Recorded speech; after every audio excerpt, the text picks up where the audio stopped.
New year കഴിഞ്ഞ് ജനുവരി start ചെയ്ത ഓരോരുത്തർക്കും ഓരോ റെസൊല്യൂഷൻസ് ഉണ്ടാവില്ല. അങ്ങനെ തുടങ്ങിയതാണ് ഈ ഒരു നടത്തം. എന്നും രാത്രി 7 മണിയാകുമ്പോൾ നടക്കാൻ പോകും കേട്ടോ. അങ്ങനെ പോകുന്നതിൻ്റെ ഇടയ്ക്കാണ് നമ്മളവിടെ അടുത്ത് FCNൻ്റെ അടുത്തുള്ള പുല്ലാട്ടുകരി ഭഗവതി ക്ഷേത്രത്തിൽ ഉത്സവം തുടങ്ങിയത്. അങ്ങനെ അവിടെ എത്തിയപ്പോൾ നല്ല ഭംഗിയായിരുന്നു. മൊത്തം ലൈറ്റ് കൊണ്ട് ഡെക്കറേറ്റ് ചെയ്തിട്ട് വെച്ചിട്ടുണ്ടായിരുന്നു. 10 ദിവസത്തെ പരിപാടിയാണ്. 20-ാം തീയതി സ്റ്റാർട്ട് ചെയ്തിട്ടുണ്ട്. അങ്ങനെ ഞാൻ ആ വീഡിയോ ഒക്കെ ഒന്ന് എടുക്കുക കേട്ടോ. നിറയെ മരങ്ങളിലും എല്ലായിടത്തും നല്ല ലൈറ്റ് കൊണ്ട്. ഇവിടെ ഈ തിരുവനന്തപുരത്ത് ഒരുവിധം എല്ലാ അമ്പലങ്ങളും പരിപാടി വരുമ്പോഴത്തേക്കും മൊത്തം ഡെക്കറേഷൻസ് ആട്ടോ, ലൈറ്റ് കൊണ്ട് നല്ല പാട്ടും ഒക്കെ ഉണ്ടാവും. അപ്പം ഈ ഒരു മരം ഡെക്കറേറ്റ് ചെയ്ത് വെച്ചത് കണ്ടില്ലേ, ഇതൊരു രസമാണെന്ന് പറയാം. ഒരു അടിപൊളിയായിട്ടുണ്ട് അതിൻ്റെ അടിയിൽ കൂടെ ഇങ്ങനെ പോകുമ്പോൾ. അങ്ങനെ ഞങ്ങൾ ഈ നടത്തം ഏകദേശം ഒരു 7 കിലോമീറ്ററോ അല്ല 6 കിലോമീറ്ററോ ഡെയിലി നടക്കാറുണ്ട്. ജനുവരി സ്റ്റാർട്ട് ചെയ്തപ്പോൾ തുടങ്ങിയതാട്ടോ. ഇനി എത്ര മന്ത് ഉണ്ടാവുമെന്നും അറിയില്ല. അങ്ങനെ നിങ്ങളൊക്കെ എന്തൊക്കെയാണ് ജനുവരിയിൽ സ്റ്റാർട്ട് ചെയ്തപ്പോൾ റെസൊല്യൂഷൻസ് എടുത്തത്?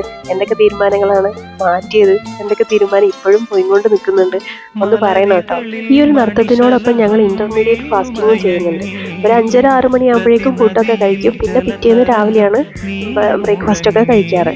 അപ്പം അതുകൂടെ ഇതിൻ്റെ കൂടെ തന്നെ പോകുന്നുണ്ട്. അതുകൊണ്ട് ഒരു മാസം കൊണ്ട് നല്ല വ്യത്യാസമുണ്ട് അറിയാനും. വെയിറ്റ് ഒക്കെ കുറയുന്നുണ്ട്.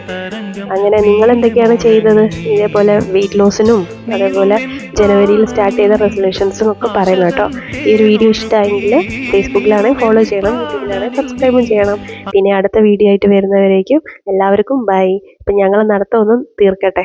എന്തായാലും റൗണ്ട് അയച്ച് നടന്ന് വരുമ്പോഴേക്കും ഞാൻ ഏകദേശം ഇവിടുത്തെ സ്ഥലങ്ങളൊക്കെ ഒന്ന് പഠിച്ചു വരുന്നുണ്ട്. അപ്പം അത്രയേ ഉള്ളൂ. ബൈ.